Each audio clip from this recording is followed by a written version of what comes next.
We're standing in front of the Tenement Museum on New York City's Lower East Side.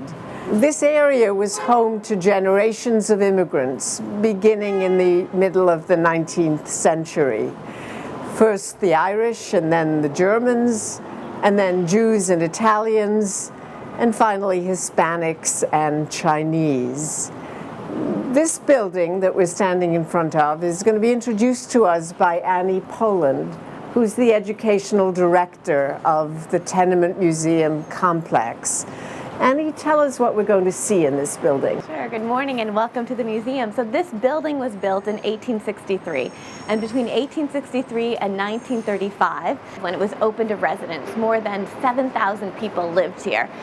All of them immigrants or the children of immigrants, and as you mentioned, coming from different parts of Europe. And over time, one of the things that bound all of these residents of 97 Orchard Street together were their ties to the garment industry. And in 1900, 6 out of 10 people working and living in this building worked in the garment industry.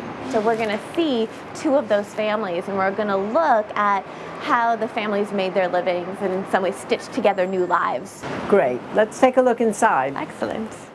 So here we are in the hallway of 97 Orchard Street, and this hallway has seen a lot of action. In this space, you'd have the residents entering and exiting. What you would also have is that you'd have people in and out towards the back on their way to get water. Until 1905, there was no running water in the building, and there were also no bathrooms in the building. So all of that was located in the rear yard. So what you have then is people from early in the morning coming down with buckets of water to get the water to bring back upstairs to their household. What you would also have is people coming in to work. In 97 Orchard, we know that some of the apartments doubled as sweatshops, as garment shops that people worked in. And you also have people leaving 97 Orchard on their way to school or on their way to their shops in other places or on their way to their push carts. So a tremendous amount of activity of people entering and exiting. No one would have stood still in this space. You might also have visitors to the tenement, reformers, who we now call part of the progressive era. People like Lillian Wald, a settlement house worker who might be coming in to check on the health of some of the residents in the building. You might have someone like Jacob Reese, a photographer, coming to take pictures to document the conditions of people living in the tenements. You might have journalists. Sometimes you had reformers who were gathering evidence and information to make a case for better laws. And as a result of that work, 1901 housing law was passed mandating light, mandating bathrooms, mandating running water, and creating an inspection bureau of tenement inspectors who would come visit tenements like this to ensure that the landlords had made the necessary changes. A lot of the landlords were against this law and fought it, which is why it took from 1901 to 1905 to have these changes made. But once the changes were in place, it affects the lives of the residents greatly because they now have indoor bathrooms, 2 toilets per floor. They now have running water in their homes, and they now have gas light. So it's a dramatic change. And all of it came from the work of these reformers. So here we are in Harris and Jenny Levine's shop. This is where Harris and Jenny Levine move in 1892.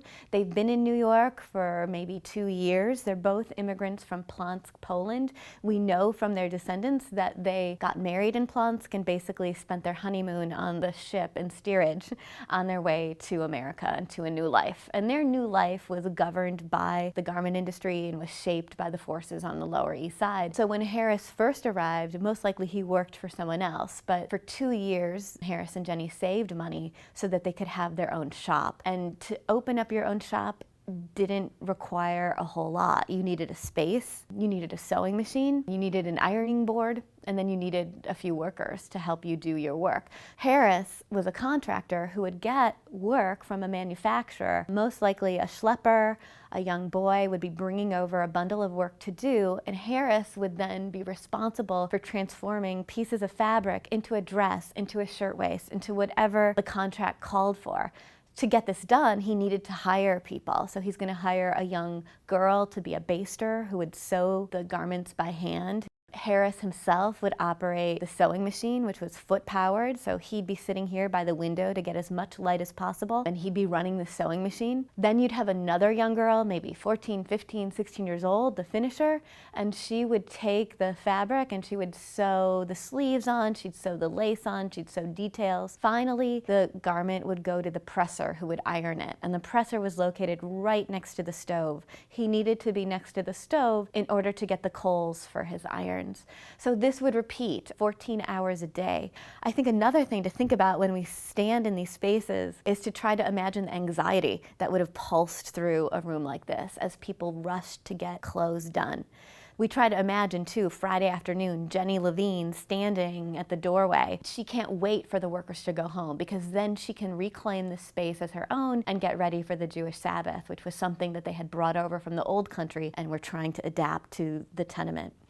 In the kitchen, where Jenny did her work, you can see signs of the children who were here. Jenny and Harris had 5 children. Pauline was born in 1892, the same year that they opened their shop. They would also have Hyman and Max, Eva and Faye. So 5 children growing up in this 325 square foot apartment that also doubled as a garment shop. Jenny's life was probably one of the most difficult to navigate physically because her base of operations is the stove. She needs a stove to heat the water to clean the diaper. She needs a stove to make the soup to feed the family. But yet, she has the presser standing right next to the stove, and she's going to have to kind of navigate and move around his work.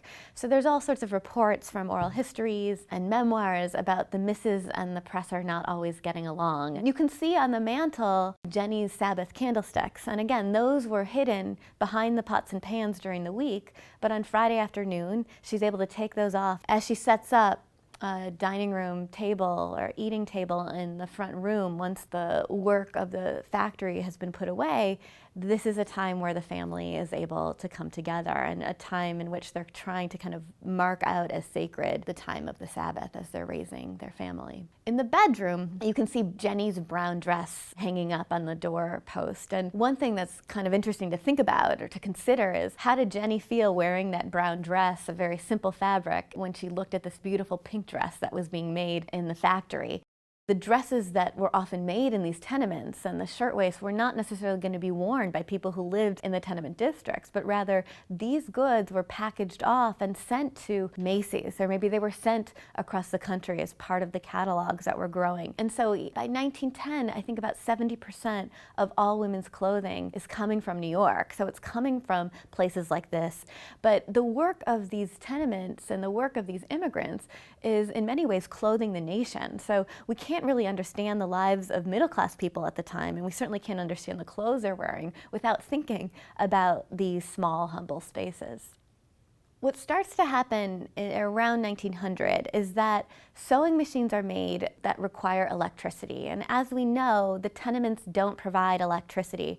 And so it's at this point that you have a kind of minor revolution in the creation and in the production of garments as the clothes move out of the tenement shops and into larger factories located uptown, in which a manufacturer will now, instead of bundling the clothes and sending them off to hundreds of contractors, instead the manufacturer will hire millions of workers to come in, often teenage girls, to come into the factory shop and produce the clothes. By 1905, the Levine family moves out of 97 Orchard Street. They're able to take the Williamsburg Bridge and move to Williamsburg, where they continue working in the garment industry. This time, though, perhaps Harris has his own shop and the home is separate. But just as the Levines are moving out, there are more immigrants moving in, and you have this constant cycle of immigrants leaving the Lower East Side but being replenished, being replaced by new workers.